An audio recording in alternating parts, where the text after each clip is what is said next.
Bob Merlin Gistal, a graduate of BS Computer Engineering at Civisca PCC.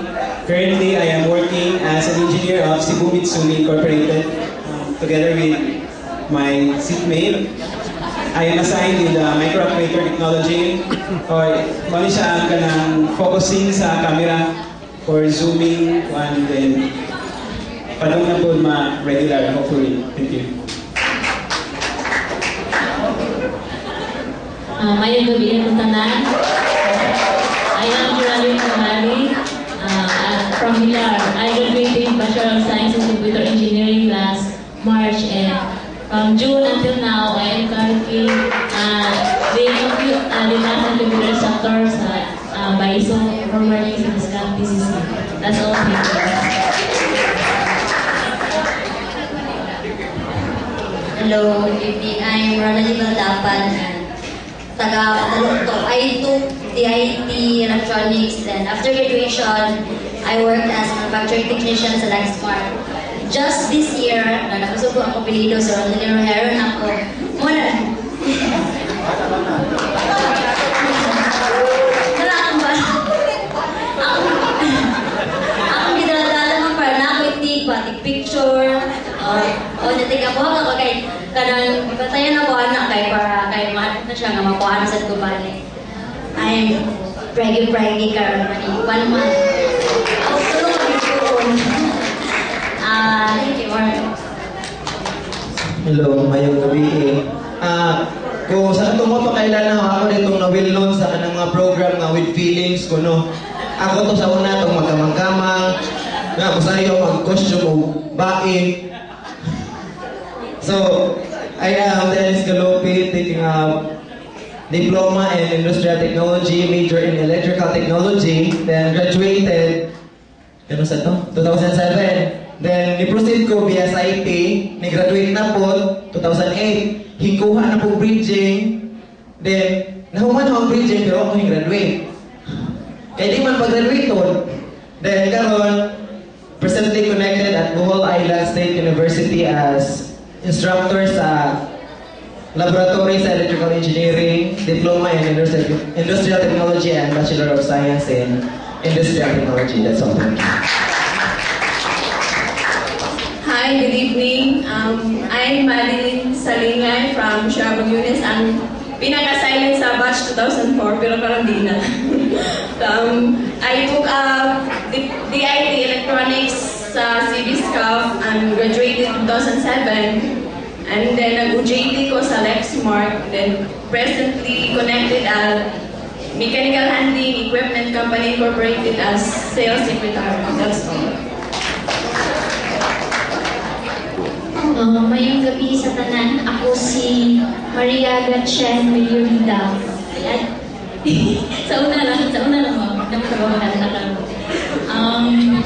Graduated last March 2008 sa Colinate University, BS Comsci. Certificate ko kay even before graduation, nanay work, nagpaabot na ako. So right after graduation, nag-start ako work. Na ako sa NEC, NEC Telecom Software Philippines, sa Cebu. I work as a software design engineer. Thank you. Hello, good evening. I am Michael Hala. I took up BSECE at HNU, and then I graduated last March 2009. I became a licensed electronics engineer last October 30. I had a one week break, and I started my training at Advanced World Systems in Cebu. If wala ning reunion, dili ko makaila sa mga senpais nga di USD po, so this senpai Gilbert, pero kailan ako ni Sir Morse. And then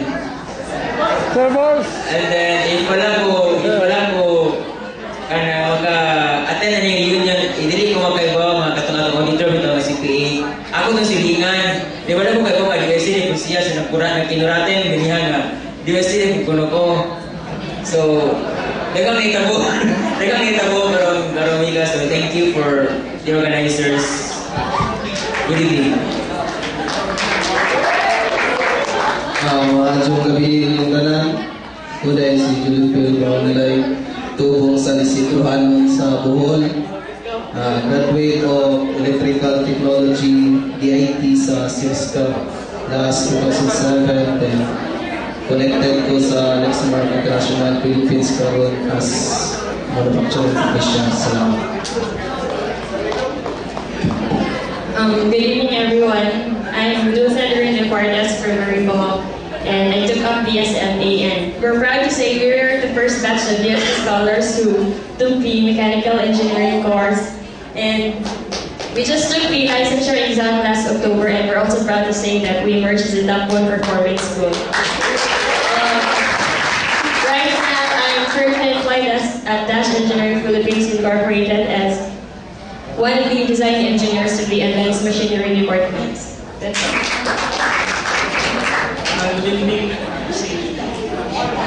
Si Edo Sadanya, ako Bachelor of Science in Mechanical Engineering sa CISCA. Kasi pili yung sa kami first batch sa mechanical advice si Mabila sa pass sa board exam last October 16. Karon na sa Toyota as a pollution control officer / safety officer / equipment maintenance officer / TIGMAP. Thank you. Hello. I will take this opportunity dahil nga kuhan katong to all electrical nga under ni Sir bumabil na korda. So, kisa tong willing pang mato sa kagabihon sa Dhaka Beach, naghuwa siya ato. Kay, kuhan ko na, willing po siya makig-unite sa iyang mga electrical na mga estudyante. Nasa sa Dhaka Beach, nag-overnight. Oh, Ang law. okay.